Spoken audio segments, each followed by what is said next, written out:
ইঞ্জিনটা খারাপ হয়ে যাওয়াতে লেট হয়ে গেছে। সেই বাসটা কোথায় আছে? ওই যে ওই বাসটা।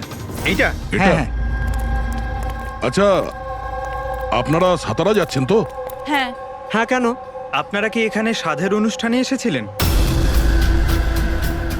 হ্যাঁ, কিন্তু আপনারা কারা? দেখো, আমরা সিআইডি থেকে আসছি। এই 7 টাকার ছিল। আমার আত্মীয় নয়নার, কিন্তু কি হয়েছে? এই নয়না কোথায় থাকে? ওর ঘরের অ্যাড্রেসটা দাও তো। B200 Shantiniwas Versova. Thank you, thank you. হ্যাঁ দয়া। এই ডিপোতে একটা ফ্যামিলি পাওয়া গেছে। হ্যাঁ, ওরই ফ্যামিলি। আর মেয়েটার নাম হলো নয়না। ঠিকানা হলো B200 শান্তিনিবাস বার্সোবা। আচ্ছা, তাই নাকি? ভাই, গাইনোকোলজিস্ট আমাদের এই অ্যাড্রেসে দিয়েছেন। তুমি ওখানে পৌঁছো, আমরা ওখানেই যাচ্ছি। ঠিক আছে, আমরা পৌঁছাচ্ছি। ওকে। বার্সোবা।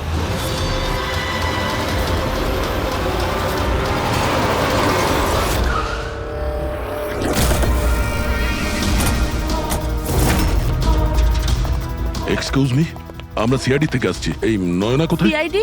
হ্যাঁ। স্যার, ওপরে গিয়ে ডান দিকে। কিন্তু কি হয়েছে? কি হয়েছে স্যার?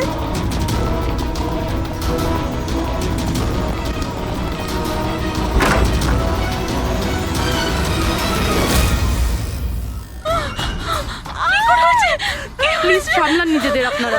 কি করছেন কি? শান্ত হন আপনারা। এটা কি হয়ে গেল? ও সুইসাইড করেই নিল। গুলি চিনের নিচের থেকে উপরের দিকে গেছে। স্যার, অনেকটা রক্ত বেরিয়েছে। মনে হচ্ছে অনেকটা সময় কেটে গেছে। পিছনে সরো। কি হলো? দাদা দেখ দাদা। নয়না, এই, কি হলো নয়না? ইন্সপেক্টর আমান? তুমি ওকে চেনো? হ্যাঁ, আমরা ট্রেনিং একাডেমিতে একসাথেই ছিলাম। কেন করলো স্যার নয়না এরকম? এটা তো আপনিই বলতে পারবেন। ওটো। ওকে টর্চার করতে, মারতে, হ্যাঁ, ভয় দেখাতে, হুমকি দিতে কি এক্সপেক্ট করেছিলে তুমি? কি করতে? হ্যাঁ, অ্যাটেম্পট অফ সুইসাইডের জন্য তুমি জেলে যাবে। স্যার, এটা কি বলছেন আপনারা? দাদা এরকম করতে পারে না। স্যার, আপনারা এটা ঠিক করছেন না। প্লিজ এরকম করবেন না। কত মেন্টাল টর্চার করা হয়েছে ওকে। নিজেরই মাথায় গুলি করে নিয়েছে। সবাইকে বাইরে নিয়ে যাও। চলো তুমি বাইরে চলো। নয়না, চলো suicide করতে চলো পারে না। চলো চলো সবাই চলো। প্লিজ চলো বাইরে বেরো। যান, বাইরে, please, চলো বাইরে যান, please, বলছি। চলো বেরো, চলো চলো। শান্ত হন। আপনি বাইরে। আপনিও যান। Please. চলুন চলুন। সেটাই হলো যেটা ওই গাইনোকোলজিস্ট বলেছিলেন। ও সুইসাইড করেই ফেললো। বডিটাকে ফরেন্সিক ল্যাবে পাঠিয়ে দিই, আর এসিপি স্যারকে ইনফর্ম করে দিই যে ওকে আমরা বাঁচাতে পারিনি। 1 মিনিট। ওই ফোন।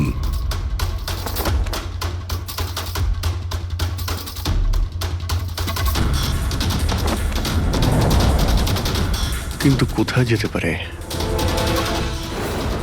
আচ্ছা, ওনার ফোন কি কেউ দেখেছেন কোথাও? আপনি জানেন? কেউ দেখেছেন কি? হ্যাঁ, স্যার, আমি ফোন করছি ওর নাম্বারে।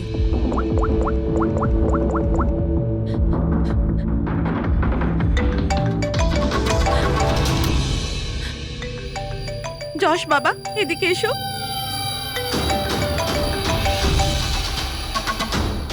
ফোন তোমার কাছে দাও।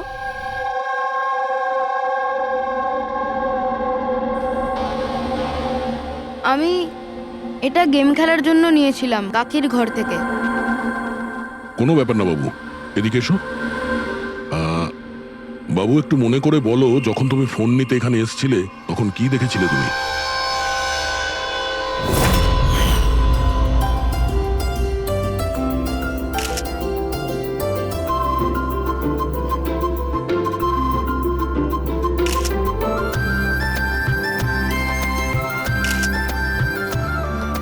নয়না কত খুশি লাগছে, তাই না?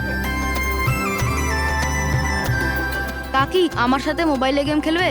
গেম? এখন? এখন তো এত লোকজন আছেন আর আমার ফোনটাও আমার ঘরেই পড়ে আছে, তো এখন তো খেলতে পারবো না, কিন্তু পরে খেললে হবে। হ্যাঁ। এখন না, তুমি গিয়ে ফ্রেন্ডসদের সাথে খেলো, ওকে? ঠিক আছে। যাও। আরে দাদা, বৌদির সাথে গিয়ে ফটো তুল না। হ্যাঁ, আমি যাচ্ছি।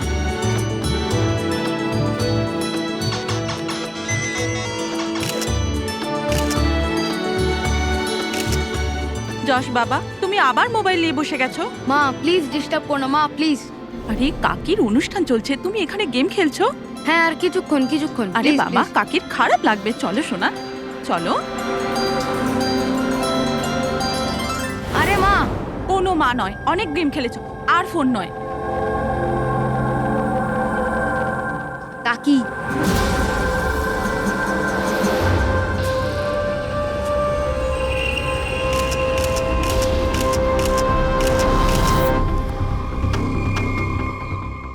কাকির ফোন কোথায় থাকতে পারে? হ্যাঁ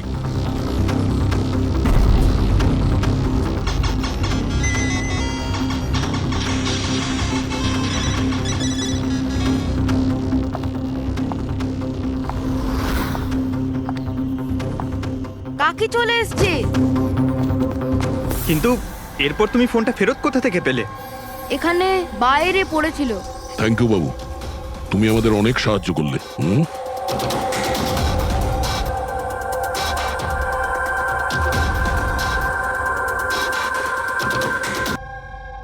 আপনি কি নিজে বলবেন নাকি আমাদের জিজ্ঞাসা করতে হবে? তুমি নিজে একজন পুলিশ অফিসার, তুমি তো জানো যে আমরা ইন্টারোগেশন কি করে করি। স্যার স্যার আমি ওকে ট্রেনিং এর সময় থেকে চিনি। He is one of the best officers. Sir sir আমার মনে হয় না ও এরকম করতে পারে। মানুষ পাল্টে যায় পুরবী, সব এভিডেন্স ওর বিরুদ্ধে, আর সেটা তুমি খুব ভালো করে জানো। স্যার আমার বিশ্বাসই হচ্ছে না যে আপনারা সবাই এটা ভাবছেন যে আমি নয়নার উপরে হাত তুলেছি। খুব ভালোবাসতাম স্যার আমি ওকে, ওর সন্তানের বাবা হতে চলেছিলাম স্যার আমি। আর আমি ওকে কি করে? হ্যাঁ, তুমি ওকে টর্চার করেছো, আর সেই জন্য বেচারি ডিপ্রেশনে চলে গেছিল। ভুল বুঝছেন স্যার আপনি, ও ডিপ্রেশনে ছিলই না। সবসময় হাসি খুশি থাকতো, সবসময় আনন্দে থাকতো। মানে ও সুইসাইড কি করে করতে পারে স্যার? আরে তাহলে সে মেন্টাল হেলথ ফাউন্ডেশনে বারবার ফোন কেন করতো? বিগত কয়েক মাসের মধ্যেই 10টা কল। আমার এই বিষয়ে কোনো আইডিয়া নেই। কল করে উনি হয়তো ডিলিট করে দিতেন, সেই জন্য হয়তো আপনার কোনো আইডিয়া নেই। স্যার, দাদা এরকম করতে পারে না। ও তো নয়নাকে খুব ভালোবাসতো, আর নয়না তো খুশিই ছিল। যদি তোমার স্ত্রী খুশিই ছিল, তাহলে ও হেল্পলাইন নাম্বারে ফোন করে কেন বলেছে যে তুমি ওকে টর্চার করো, ওকে ওকে মারো, ওকে ধাক্কা দাও? কেন আমান? উত্তর দাও। পুরবী, ওর কাছে কোনো উত্তর থাকলে তো দেবে। ওর টর্চারের কারণে বেচারি ডিপ্রেশনে চলে গিয়েছিল, আর তারপরে ও সুইসাইড করে। ডিপ্রেশনে প্রায়শই কোনো লোক নিজের দুঃখের কথা শেয়ার করে না। হতে পারে এর জন্যই নয়না যে কতটা প্রবলেমে ছিল কেউ কিছু জানতেই পারেনি। পুরবি, অ্যাটলিস্ট তুমি তো আমাকে বিশ্বাস করো। You know me well. Nayna কখনো সুইসাইড করতে পারে না, কখনো সুইসাইড করবে না। ব্যাস, নিয়ে যাও একে। চলো। আপনি আমার কথাটা তো শুনুন, নয়না কখনো সুইসাইড করতে পারে না। চলো স্যার আমার কথাটা চলো, শুনুন স্যার, চলো। নয়না সুইসাইড করেনি। স্যার আমার কথাটা শুনুন স্যার একবার।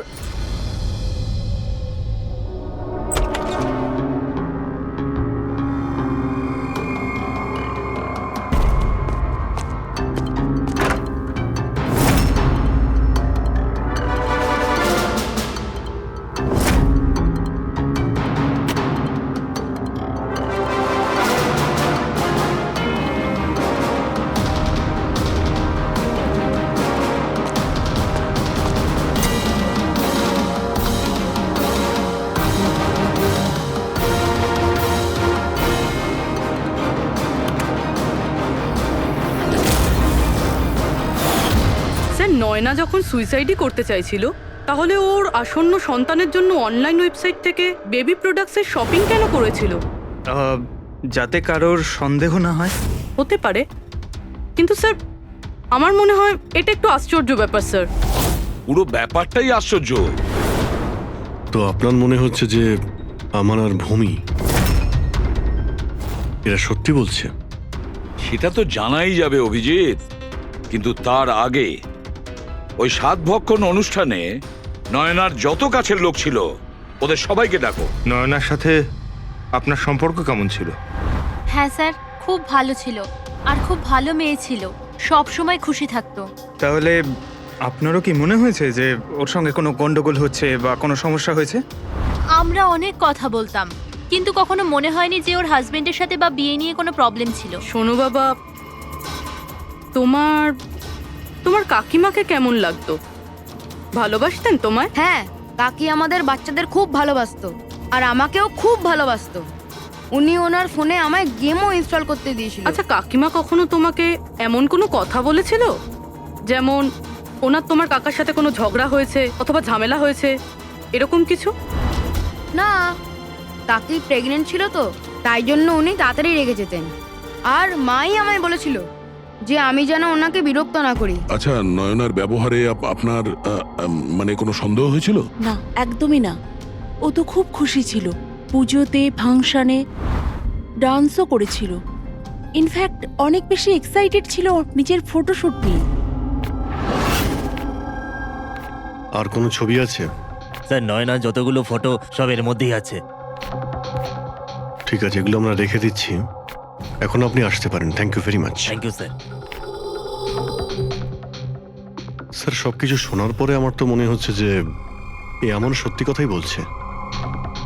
ওর ওয়াইফ যদি এত আনন্দেই থাকে, তাহলে সুইসাইড কেন করতে গেল? সেটাই তো, সুইসাইড কেন করবে? গোলমাল আছে অভিজিৎ, কিছু না কিছু গোলমাল আছে। রাধার যে কটা ইনফরমেশন দেওয়ার ছিল সব দিয়ে দিয়েছে, তবু বুঝতে পারছি। একটা কাজ করো, ওই মেন্টাল হেলথ ফাউন্ডেশনে গিয়ে ওই নয়নার ব্যাপারে যা কিছু জানতে পারবে বের করে নিয়ে এসো।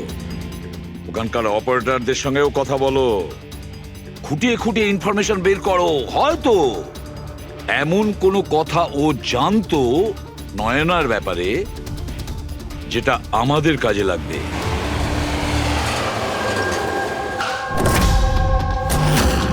আমরা সিআইডি থেকে আসছি, আপনাকে কিছু জিজ্ঞাসাবাদ করব। এই নাম্বারটা থেকে আপনার ফাউন্ডেশনে একজন লেডি ফোন করতেন, উনি সুইসাইড করেছেন। এর পুরো ইনফরমেশন চাই আমাদের। কবে কল করেছিল, কতবার করেছিল, কখন করেছিল, পুরো ডিটেল। আমি এক্ষুনি চেক করছি।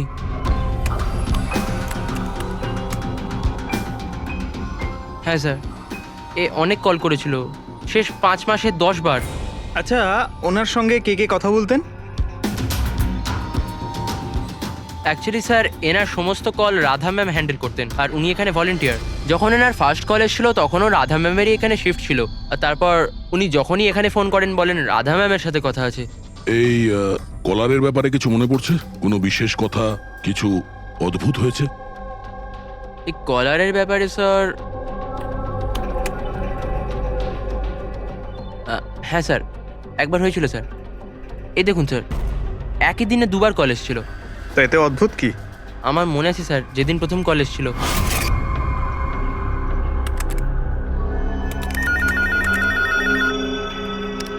Hello, how may I help you? Hello, আমি রাধা ম্যাডামের সাথে কথা বলতে চাই। হ্যাঁ, শিওর। হ্যালো রাধা ম্যাম, আপনার জন্য কল। কিছুক্ষণ বাদে ওই নাম্বারটা থেকে আবার কল এসেছিল। Hello, how may I help you? Hello, আমি নয়না বলছি। আর কিছুক্ষণ আগে আমার নাম্বার থেকে আপনার কাছে কল এসেছিল, আর 7 মিনিট কথাও হয়েছে। আপনি প্লিজ আমাকে বলবেন আপনি কোথা থেকে বলছেন? ম্যাম, এটা মেন্টাল হেলথ ফাউন্ডেশনের হেল্পলাইন নাম্বার। আমরা সেই সমস্ত মানুষের হেল্প করি যারা ডিপ্রেশনে পড়ে সুইসাইড করার চেষ্টা করে। What? Suicide helpline? Yes ma'am. অন্য কলাররা স্যার নিজের নাম কখনোই বলে না, কিন্তু ইনি প্রথমে নিজে থেকেই বলে দিলেন। স্যার, নয়না নিজের নাম কখনো রাধাকে বলেনি, তাহলে ও হঠাৎ করে বলতে যাবে কেন? আমরা এই নম্বরের কল হিস্ট্রিটা চাই। 1 মাস আগে নয়নার ফোন থেকে কেউ একজন হেল্পলাইনে ফোন করেছিল, আর এই হলো তার রেকর্ড।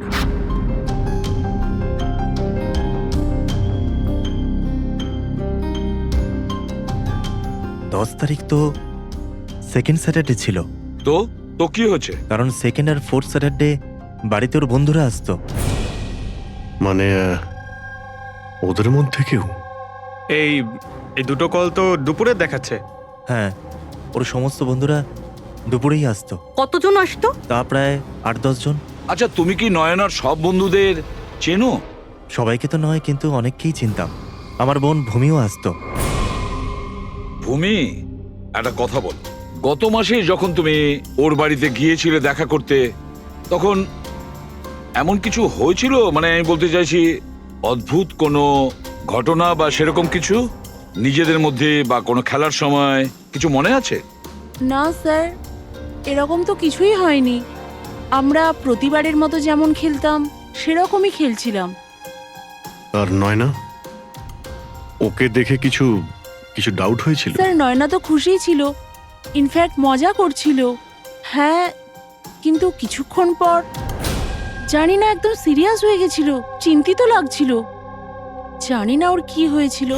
5151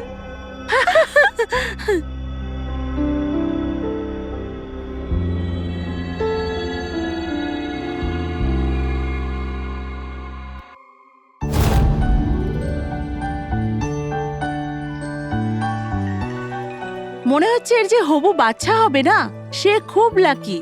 হ্যাঁ রে, নয়তো আগে কখনো নয়নার জিততো না। ওহো, মনে হচ্ছে কেউ জেলাস হচ্ছে। আরে নয়না, দাদাকে একটা ফোন করো না, রাতের অর্ডারের জন্য একবার মনে করিয়ে দাও না। ফোন কোথায় আমার? আরে একটা কাজ করো, নাও আমার ফোন থেকে কথা বলো। হ্যালো, বিকেলে না প্লিজ খাবার অর্ডার করে দিও। না না, শুধু এটাই মনে করানোর ছিল। এই নাও, কিন্তু আমার ফোন কোথায়? আর আমি বুঝতে পারছি না, এখানেই রেখেছিলাম। নয়না, ওই যে তোমার ফোন ওখানে টেবিলের উপর। ওখানে কে রাখলো? আমি তো ওখানে তুই ফোন রেখেছিস রাখিনি। হয়তো। না यार, আমার মনে আছে আমি রাখিনি।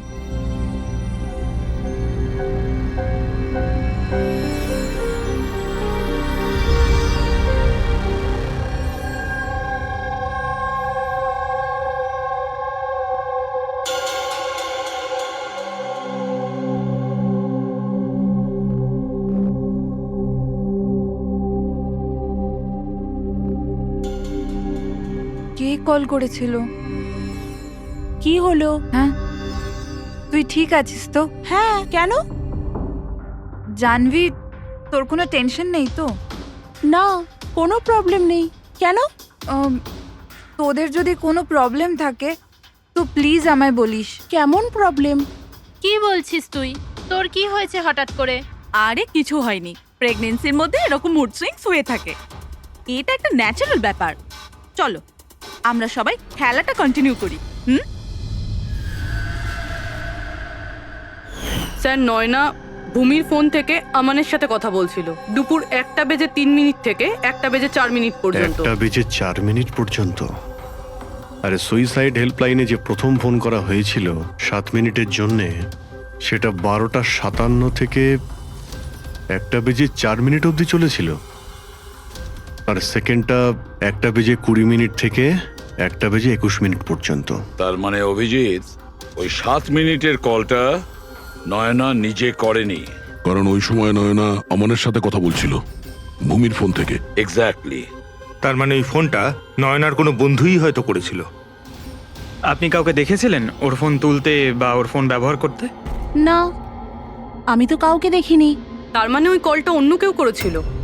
আর স্যার, নয়না যখন ওর ফোনটা খুঁজে পায় আর ওখানে লাস্ট ডায়াল আননোন নাম্বারটা চেক করে, আর তারপর যখন ওই নাম্বারে ফোন করে তখন ও জানতে পারে যে ওটা কোনো সুইসাইড হেল্পলাইনের নাম্বার।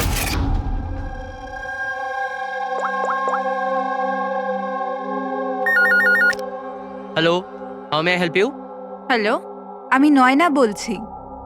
কিছুক্ষণ আগে আমার নাম্বার থেকে আপনার কাছে কল এসেছিল আর 7 মিনিট কথাও হয়েছে। আপনি প্লিজ আমাকে বলবেন আপনি কোথা থেকে বলছেন? ম্যাম, এটা মেন্টাল হেলথ ফাউন্ডেশনের হেল্পলাইন নাম্বার। আমরা সেই সমস্ত মানুষের হেল্প করি যারা ডিপ্রেশনে পড়ে সুইসাইড করার চেষ্টা করে। হোয়াট? Suicide helpline? এটা জানতে পেরে ও চিন্তায় পড়ে যায় আর ভাবতে আরম্ভ করে সুইসাইড কে করতে চায়। স্যার, এই ফোন কলটা নয়না যদি না করে, তাহলে এটাও তো হতে পারে যে আগে যে সমস্ত কলগুলো করা হয়েছে সেটা নয়না করেনি, অন্য কেউ করেছে। ভূমি, তুমি ওই গেম খেলার সময় ডায়েরি রাখো তো? মানে স্কোর নোট করো তো প্রত্যেকটা খেলার? ব্যাস, ওই ডায়েরিটা আমার চাই। Okay sir. আর এই যে প্রত্যেক সেশনে 4টে নাম রয়েছে যারা সব সময় থাকে: ভূমি, পারুল, জাহ্নবী আর শীতল।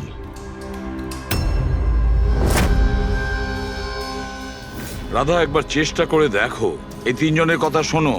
দেখো এই তিনজনের মধ্যে কেউ কি তোমার সঙ্গে কথা বলেছিল? আমি এসব কেন করব? আমি আমার লাইফে খুব খুশি। আমি সুইসাইড কেন করব? যদি আমি ফোন করতাম তো নিজের ফোন থেকে করতাম, নয়নার ফোন থেকে কেন?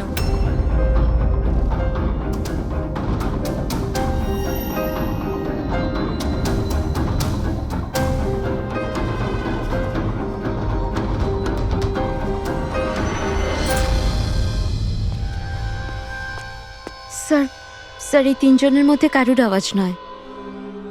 স্যার, হ্যাঁ। এই তিনজন তো না বলছে, শুধু শীতল বাকি আছে। ওর ব্যাপারে কিছু জানতেই পারছি না।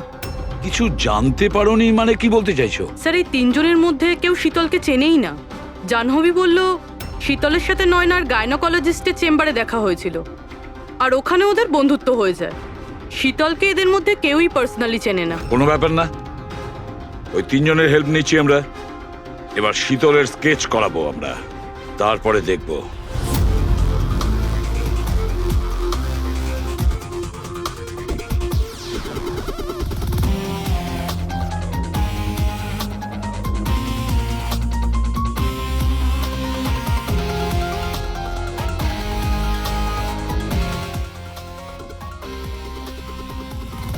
ডক্টর মিনা, এই স্কেচটা একটু মন দিয়ে দেখুন।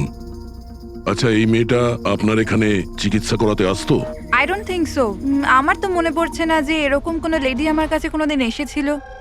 কে ইনি? এর নাম শীতল।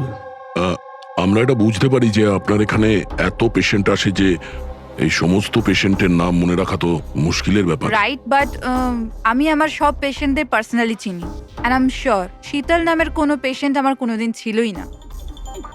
আচ্ছা, এই যে আপনার ক্লিনিকে সিসিটিভি ক্যামেরা লাগানো রয়েছে, এর ফুটেজ আমরা পেতে পারি? I don't think so, because ওটার স্টোরেজ ফুল হয়ে গেছিল, তাই আমাদের ডিলিট করতে হয়েছিল। ওকে। Anyway, thank you.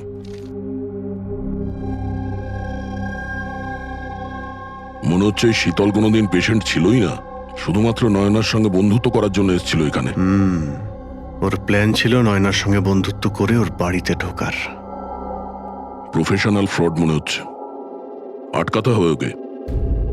তুমি কি একে চেনো? এটা তো শীতল, নয়নার বন্ধু। এ তো প্রায় বাড়িতে আসতো।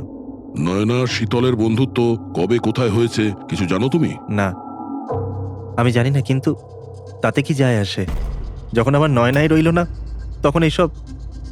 এ কি ধরনের পাগলামি করছো? হ্যাঁ, একটু ভেবে দেখো তো। যদি তুমি নির্দোষ হও তাহলে কেউ তো তোমায় ফাঁসানোর চেষ্টা করেছে। তোমাকে নয়নার খুনি সাব্যস্ত করে ওর অনেক লাভ আছে, এই জন্য ও তোমাকে ফাঁসাচ্ছে। হ্যাঁ, এমন কে আছে যে তোমাকে আর নয়নাকে ঘৃণা করে? আমি কিছু জানি না।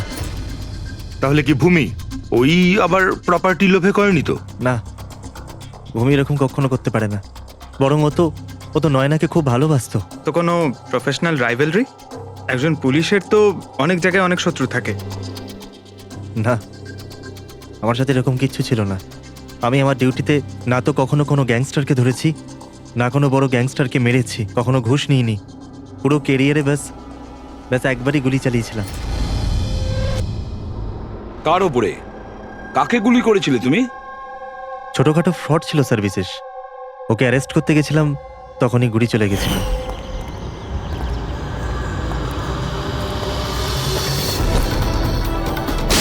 বিশেষ খবরদার ইন্সপেক্টর।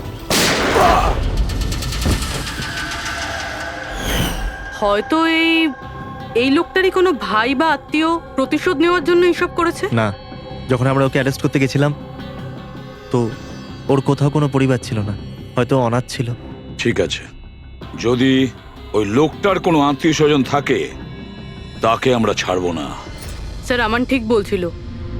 ওই লোকটার নিজের বলতে কেউ নেই, ফ্যামিলি, স্ত্রী, বাচ্চা কেউ না। তাহলে এর প্রতিশোধ কে নিচ্ছে? বাড়ির লোক নয়, কোনো বন্ধু হতে পারে। বন্ধুরা হয়তো প্রতিশোধ নিয়েছে। বন্ধুত্বের জন্য কে আজকাল নিজের প্রাণের ঝুঁকি নেয় স্যার? এসব তো শুধু গল্পের বইতেই দেখা যায়। নন্টে ফন্টে, হাবলু ঘাবলু, এখন এসব কোথায় স্যার? এটা কি? স্যার, একটা স্টোরেজ চুরির ঘটনায় বিশেষের সাথে আরও একটা নাম আছে, রেখা। রেখা দুজনে মিলে অনেক চুরি করেছে। এদের ফটো দেয়নি কেন? স্যার এরা তো ছদ্মবেশে চুরি করতো, হয়তো এই জন্যে। আর যখন বিশেষ মারা যায় তখন হয়তো এই জুটিটা ভেঙে যায় আর এই রেখা একা হয়ে যায়। রেখা, আমি জানি এই রেখা কে। স্যার আমাদের ইনফর্মার এই বাড়িটার অ্যাড্রেসে দিয়েছিল।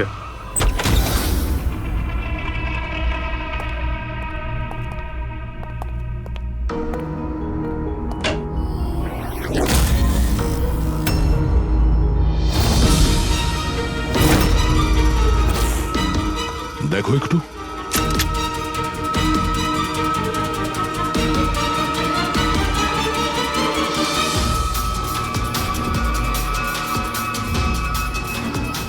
স্যার মারা গেছে, একটু উল্টা ওকে।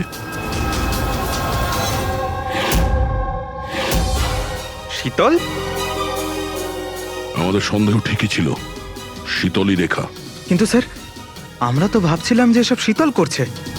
পঙ্কজ, অন্য কেউ আছে এর পেছনে।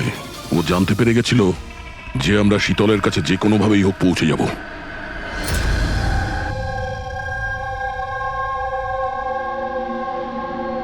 সারিকা, এর ঘাড়ের পেছনের দিকে এইখানে ক্ষত আছে। এইখানে ক্ষত মানে হচ্ছে যে খুনি ওর পেছনের দিকে দাঁড়িয়েছিল। দেখো, এইখানে ছুরির ক্ষতটা আছে, তবে খুনিকে পেছনের দিকে দাঁড়িয়ে থাকতে হবে, তবেই এই আঘাতটা করতে পারবে, রাইট? হ্যাঁ স্যার, আর আমার মনে হয় ও হয়তো খুনিকে চিনতো, কারণ এই ক্ষতটা ছাড়া সারা শরীরে আর কোনো আঘাতের চিহ্ন খুঁজেই পাইনি। রাইট রাইট, সেটাও হতে পারে। তবে একটা কথা ঠিক, ও খুনিকে চিনতো বা চিনতো না, তবে একটা কথা ঠিক যে খুনি ওর পেছনে খুব কাছেই দাঁড়িয়েছিল। দেখো, এত জোরের সঙ্গে এই ছুরিটাকে ব্যবহার করা হয়েছিল যে খুব কাছেই দাঁড়িয়ে থাকতে হবে, তবেই জোরে মারতে পারবে। আর একটা কথা, এই যে ক্ষতটা আছে সেটা বলছে যে কেউ নিজের বাঁ হাতটা ব্যবহার করেছিল, কারণ যদি ডান হাত দিয়ে ছুরিটা মারা হতো তাহলে ক্ষতটা এই অ্যাঙ্গেলে হতো না।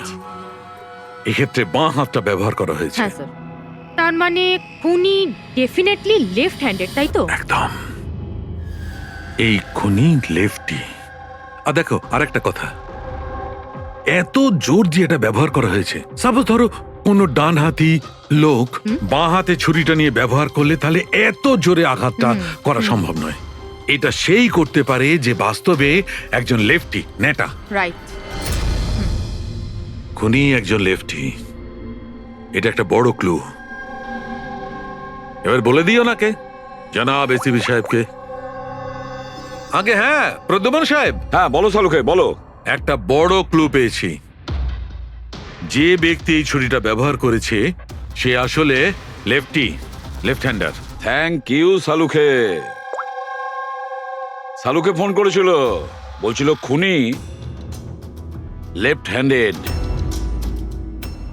স্যার আমরা তো আগেই সবকিছু বলে দিয়েছি, তাহলে আমাদের এখানে আটকেছেন কেন? কেননা সত্যিটা এখনো জানা যায়নি। কাল রাতে আপনাদের সবার হাতে নয়নার ফোন গিয়েছিল। ঠিক করে মনে করে বলুন আর কি হয়েছিল। হয়তো আপনাদের মধ্যে কেউ ওকে দেখেছে বা শুনেছে অন্য কারোর সাথে কথা বলতে। ইয়শ বাবু, আই হোপ তোমার স্মৃতিশক্তি তো ভালো, কিছু মনে আছে তোমার? তুমি আমাদের সাহায্য করবে না? হ্যাঁ, কিন্তু আমি কাউকে তো দেখিনি। আচ্ছা, তোমার যা মনে আছে বলে দাও। আমি প্রমিস করছি যে আমাদের মধ্যে কেউ তোমাকে কিচ্ছু বলবে না।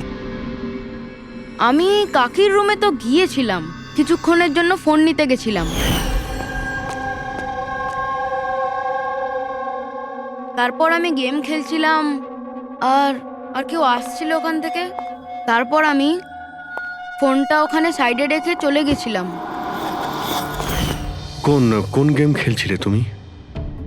স্যার এটা কাকির মোবাইলে তুমি এই গেমটাই খেলছিলে? হ্যাঁ, আমি আর আমার বন্ধু নীলজ আমরা সবসময় এই গেমটাই খেলি। এই গেম তো অনেকেই একসঙ্গে খেলতে পারে, আর সবাই একে অপরকে দেখতেও পায়। তো নীরজ তোমাকে দেখতে পাচ্ছিল যখন তুমি ফোন ওখানে রাখো। স্যার, ফোনে তো রেকর্ড হচ্ছিল। ওখানে কি হয়েছিল সেটা নীরজের ফোন থেকে জানা যেতেই পারে। ঠিক আছে, আমরা নীরজকে ডেকে নিচ্ছি। ঘাবড়াবে না, এখানে আমরা সবাই তোমার বন্ধু। শুধু কিছু জিজ্ঞেস করার আছে ইনফরমেশনের জন্য। যে গেম তোমরা খেলো না মোবাইল থেকে, সেগুলোর ব্যাপারে। যখন তুমি নিজের মোবাইলে গেম খেলছিলে তোমার বন্ধুর সাথে, তখন তুমি ওকে দেখতে পাচ্ছিলে তো? হ্যাঁ। আচ্ছা, আর একটা কথা বলো, যখন তুমি ওকে দেখতে পাচ্ছিলে তখন কি তুমি ওর পেছনে কাউকে দেখেছিলে? না, শুধু যশই ছিল। 1 মিনিট স্যার, যখন যশ ফিরে এলো না ততক্ষণ স্ক্রিন লক হয়নি। স্ক্রিন লক হয়নি মানে? স্যার, মানে গেম অ্যাক্টিভ ছিল, আর যখন গেম অ্যাক্টিভ থাকে তখন ও নিজে নিজেই স্ক্রিনশট নেয়। তাহলে তখনও নিশ্চয়ই নিয়েছে, আর প্রত্যেকটা স্ক্রিনশট ফোনে সেভ হয়ে থাকে। হ্যাঁ স্যার। দাও তোমার ফোনটা দাও। Thank you.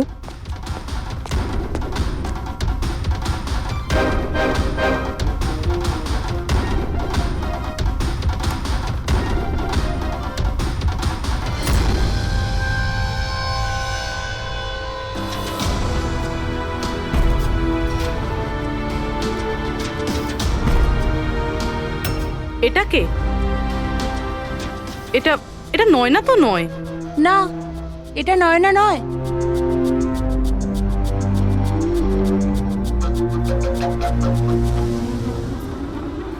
এক মিনিট পূর্বী, একটু জুম করো এর উপরে।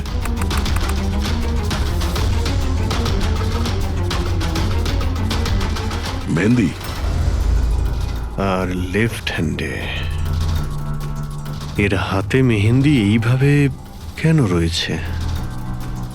সেটা এই কারণে অভিজিৎ, কারণ এই হাতটা যে মহিলার, সে মহিলা ওখানে বাকি সবাইকে মেহেন্দি পড়াতে এসেছিল, আর ও লেফট হ্যান্ডেড। সবার আগে ও শীতলকে দিয়ে হেল্পলাইনে ফোন করায়। রাধাকে একটু কলটা ট্রান্সফার করুন না প্লিজ। হ্যাঁ, শিওর। আমি আর সহ্য করতে পারছি না দিদি। তারপর সে শীতলকে টাকা দেয় আর বলে, নয়না, তোমার রুমে তোমার জন্য তোমার কোনো আত্মীয় অপেক্ষা করছে। তার সুযোগ বুঝেই ও নয়নাকে খুন করে দেয়। কে হতে পারে এই মেহেন্দি পরা মহিলা? আমি জানি না উনি কে ছিলেন। ইনফ্যাক্ট কেউই জানে না উনি কে।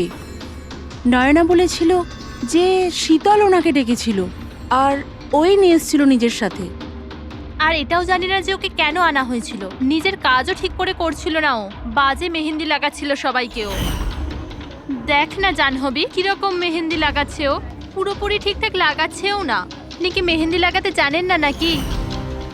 দেখে মনে হচ্ছে কেউ যেন লাগিয়ে আবার মুছে দিয়েছে। ও মেহেন্দি এত খারাপ করে লাগাচ্ছিল, তাহলে শীতল ওকে পাঠালো কেন? সবারই সন্দেহ হবে। কে হতে পারে? আমি জানি স্যার, ও আমাদের চোখের সামনেই ছিল।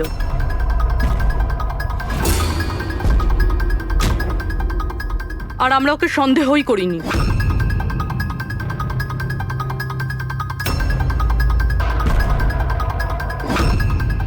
আপনি সামনে আসুন।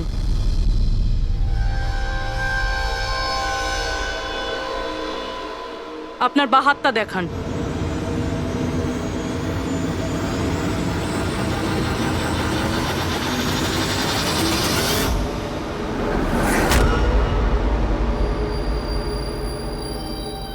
এই দেখুন স্যার।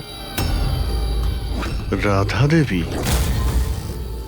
স্যার, আমি এনার ওই ডায়েরি অনেকক্ষণ ধরে দেখেছি। ওতেও কালি এভাবেই ছড়িয়েছিল যেভাবে ওনার মেহেন্দি রয়েছে। যারা লেফট হ্যান্ডেড হয় তারা যখন কোনো কাগজে লেখে তখন এইভাবেই লেখে, আর যা কিছু আগে লেখা ছিল তার ওপরেই ওর হাতটা ঘষে যায়, ফলে ওই কালি বা রং হাতে লেগে যায় যেভাবে রাধার হাতে লেগে আছে, তাই না? কেন মারলে তুমি নয়নাকে? কি ক্ষতি করেছিল তোমারও, হ্যাঁ? কারণ তুমি আমার বিশেষকে মেরেছিলে, তুমি আমার বিশেষের প্রাণ নিয়েছিলে। আমি বিশেষকে ভালোবাসতাম, ওর বাচ্চার মা হতে চলেছিলাম আমি। আর তুমি তুমি এনকাউন্টারে ওকে গুলি মেরে দিলে, আমার বিশেষকে মেরে দিলে তুমি বিশেষকে। আর সেই জন্য তুমি ঠিক করো তুমি ওর থেকে প্রতিশোধ নেবে। হ্যাঁ, যখন আমি জানতে পারলাম যে বিশেষ এই দুনিয়াতে নেই আর, তখন এই কষ্টে আমার বাচ্চা তো আমার পেটের ভিতরে মারা গেল। স্যার, এরই জন্যে তুমি আমার বাচ্চার প্রাণ নিয়েছো। যখন আমি জানতে পারলাম নয়না মা হতে চলেছে, তখন আমার মাথায় রক্ত চেপে গেল। যে যে সুখ আমি নিচে পেলাম না, সেটা সেটা আমি নয়নাকে কি করে দিতে পারি? মেরে দিলাম আমি নয়নাকে, মেরে দিলাম ওকে। তো সেই জন্য তুমি মেন্টাল হেলথ ফাউন্ডেশনে অ্যাজ আ ভলেন্টিয়ার তুমি কাজ করতে শুরু করেছিলে। আর শীতল তোমাকে না, তুমি শীতলকে কাজ দিয়েছো নয়নার সঙ্গে বন্ধুত্ব করার জন্য। হ্যাঁ, শীতলকে আমিই পাঠিয়েছিলাম নয়নার ঘরে, যাতে ও নয়নার ঘর থেকে আমাকে ফোন করতে পারে আমার হেল্পলাইন নাম্বারে। ও আমার ব্যাপারে লোককে জিজ্ঞাসা করে। আর সাধের অনুষ্ঠানে ওই শীতলই আমাকে নয়নার ঘরে ডেকেছিল।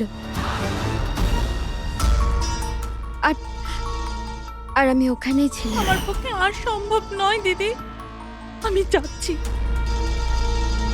এখন তোমার শেষ কাজটা করো, নিচে গিয়ে নয়নাকে এখানে পাঠাও। এখনই পাঠাচ্ছি। আর হ্যাঁ, মোবাইলটা বাইরে রেখে যাও। তোমার রুমে তোমার জন্য তোমার কোনো আত্মীয় অপেক্ষা করছে। ইমন তো এবার বুঝতে পারবে একলা হওয়ার যন্ত্রণা কি। এ তো হওয়ারই ছিল, একটা মায়ের থেকে তার বাচ্চাকে কেড়ে নিয়ে ও মা হতে চলেছিল। এই জন্যই আমি নয়নাকে মেরে দিয়েছি। আর তারপর চালাকি করে আপনি নিজে সিআইডির কাছে এলেন, যাতে আমাদের আপনার উপর সন্দেহ না হয় আর আমরা অন্য কাউকে সন্দেহ করি। আর যখন তুমি দেখলে যে আমরা ওকে অ্যারেস্ট করছি না, তখন তুমি শীতলকেও মেরে ফেললে সাক্ষী নির্মূল করার জন্য। রাধা, এটা কিরকম প্রতিশোধ নিয়েছো তুমি? আইন তোমাকে কোনোদিন ক্ষমা করবে না। তোমার তো কঠোর